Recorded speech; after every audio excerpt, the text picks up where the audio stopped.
Karachi report. Mir और शाह अली मेरानी। मालदार सैयद आदिल शाह ने औलाद के लिए शादी की मगर औरत ने बर्बादी कर दी।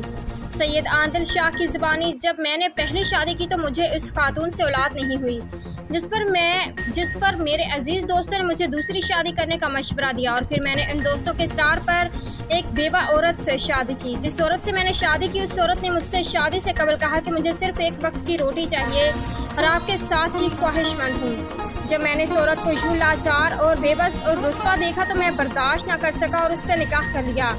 निकाह के 2 माह फ़ौरन बाद उस लाचार यतीम दिखावट औरत ने मुझसे बड़ी बड़ी ख्वाहिशात का ज़बरदस्ती और नाजायज़ाना इजहार करने लगी और फिर मुझे गैर लोगों के साथ मिलकर ब्लैकमेल करने लगी है।